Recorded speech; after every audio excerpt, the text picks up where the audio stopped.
du samay kàddu loolu bokk na ci jàngati Pa Assane Seck ñu teewlu ko. waxaat ñaar vraiment yàlla na jàmm yàgg ci weeru koor bi nañu tàppe xol yi. S'excuser pourquoi? Parce que support média là qui est au cœur du service public de l'information di yar parce que rôle télé loolu la di yar defar société bi donc lépp lu kaa yàq waru ko nangu. am na jamono boo xam dañ doon wax waa Pastef ci jamono sous l'opposition waaw yéen da ngeen di saaga rek la TFM ne permettait pas nit di fa toog di saaga. Foofu c'est chez moi. sama kër la. c'est vrai. man ka ma xam ni foofu alama kër. yàlla dëgg la bëgg man bu fekkee sama gars yi mu maa seetaan fii dama leen naan gars yi am na loo xam ne su xewee bu doon RTS sax dañ naan nous nous excusons segam yow interruption d'antenne nga def écrit tel daal ne nous nous excusons. mais apparemment ça semble ne même pas gêner. non c'est nous nous excusons parce que. Ça c'est un. Aujourd'hui fi ñu toll nii la chaîne doit la preuve Amadou Chérif qui s'occupe des Sénégal à l'extérieur Diouf il a décliné en tout cas l'émission est annulée son invitation ou je sais pas. Après la réplique c'est quoi? Finalement les autorités risquent de ne plus aller à TFM parce que après la télé peut se dire de toute façon ñun suñu yoon ne aussi on fait notre travail certes mais man dama gëm ne lu ñaaw dañ kay fay. li gën mooy la télé le groupe Futurs Médias ou la télé ne nous nous excusons de ce qui s'est passé c'est indépendant de notre volonté etc. et dans le cas en l'espèce ki nga xam ne moo def loolu sax Badara maa ngi kaa nuyu parce que suñ ku nu xam la ñu Badara maa ngi laa nuyu bu baax je suis pas d'accord avec lui après il me répliquera pas Assane j'étais pas d'accord avec toi quand tu disais Sarabli par exemple. mais tu avais expliqué le Sarabli. Oui non seulement expliqué mais sauf que il y a les contextes. bu ñu nekkee ci contexte boo xam ne dañuy faat nit ñi di leen rey lu raw saaga dagan na noo ko wax fii bu ñu nekkee ci contexte boo xam ne dañuy rey nit ñi dañuy tëj nit ñi te ñu tëdd yoon dañ leen di def lu bon tëdd yoon nguur nekk fi di ko def daggal ko sax dagan na déglu rek ma wax la. maintenant quand vous partez à la guerre mar day si dëkk bu songu Sénégal foofu dañuy rafetal dañuy def teraanga dañuy yoonal.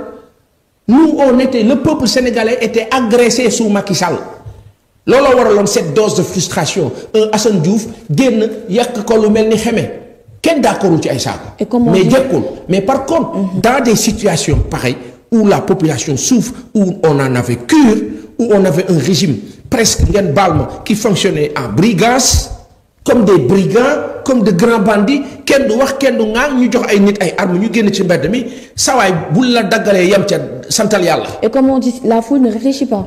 mbooloo bu àndee sax c'est même pas une question d'une foule qui réfléchit mais c'est une question de frustration de révolte c'est une question de mal vécu donc c'est différent de régime bu bees bu falu toog la majorité du peuple en tout cas qui a voté ànd ak moom ñu nekk ci benn tendance bu bees am fu ñu jëm.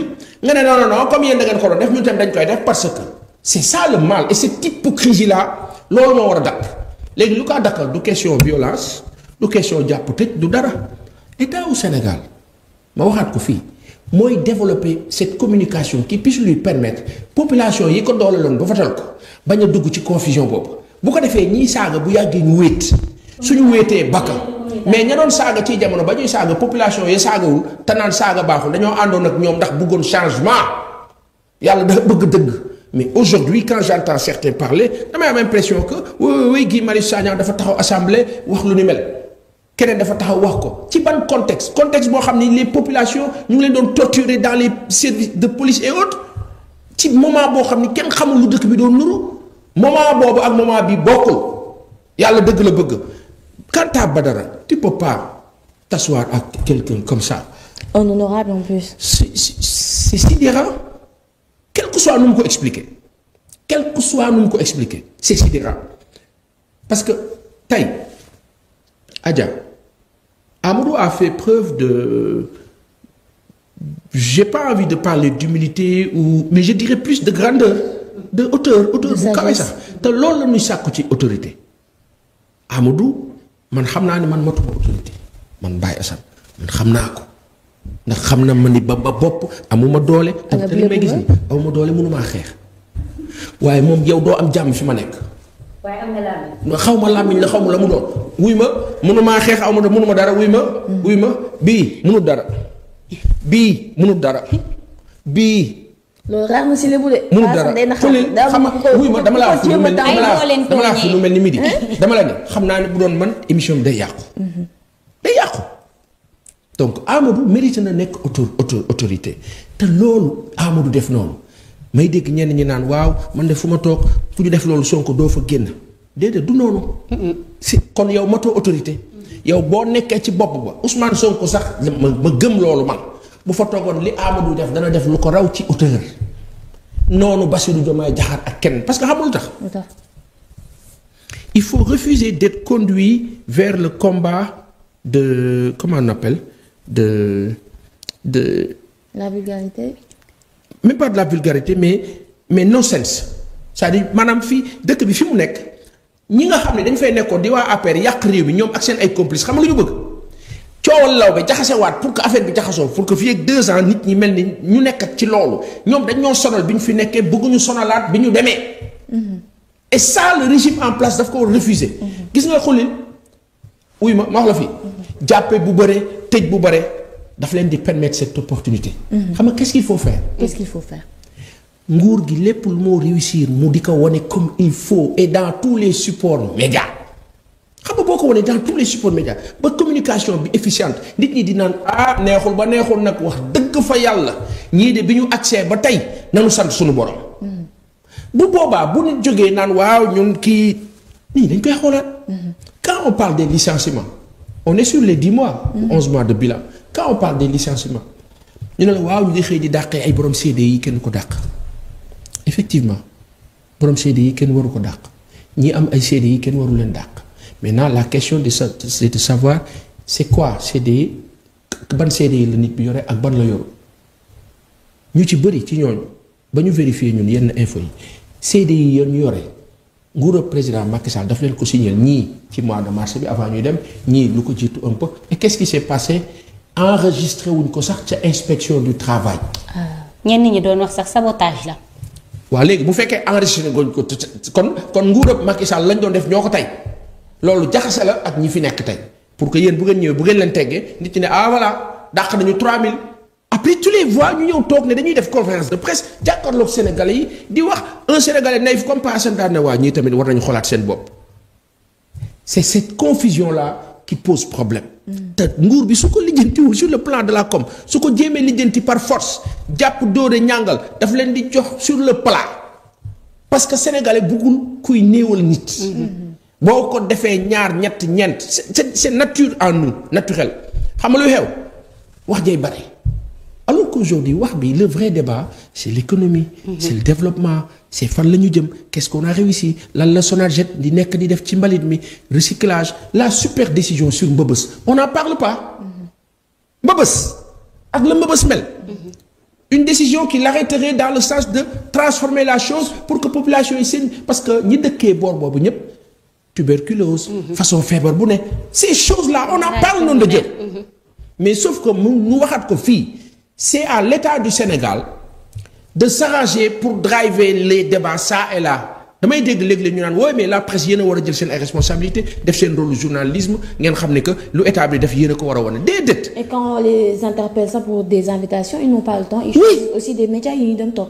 ça pose problème. donc après lan lay jur day jur li war a génn du génn. le super travail que la Sonaged est en train de faire un temps soit peu il se déplace et tout mais ni mu war a melu ko keneen noonu ak ñeneen ak tout leur service. donc il faut aller dans ce sens-là. Maintenant il y a une chose fi ma chuté Adja boo ma ko mayee. le drame du vendredi la faute on dira il faut que la télé s'excuse d'accord il faut que Badara s'excuse je ne sais pas s'il a envie de le faire ou s'il pense que c'est ce qu'il doit faire xam nga loolu c'est personnel mais il y a quelqu'un qui doit s'excuser au-delà et qui devait le faire au moment et qui devait prendre ses responsabilités. Et c'est mon pote Ablaye Der. Ablaye c'est Ablaye Der qui a fauté. Parce que quand tu présentes une émission de télé mu egg fenn fi yow yaay taper sur la table yaa naan hey guys stop get stop affaire bi du demee noonu Badara nous sommes dans une émission sérieuse on a un invité à qui on doit respect parce que mooy sunu gan man doo ma invité sa kër ba pare di ma daggal. di ma toroxal di ma humilier foofu la wax bi nekk. et aujourd'hui moi je pense que la TFM n'a pas besoin de cela soxlawu ko. donc à quoi bon la télévision TFM dañu war a excuser wu par rapport ak loolu. quel que soit nu ñu ko comprendre.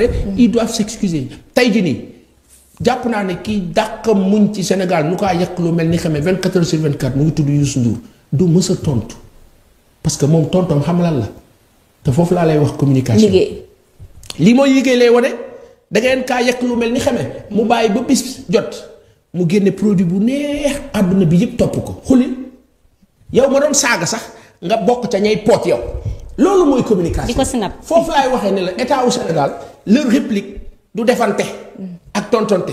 c'est plutôt faire de sorte que les populations gis li ñoo def de magnifique à partir de là kii nekk ci feneen fi day néew day wéet. day ridicule sax. njët day jëlale sax. alors ñu jàll tam.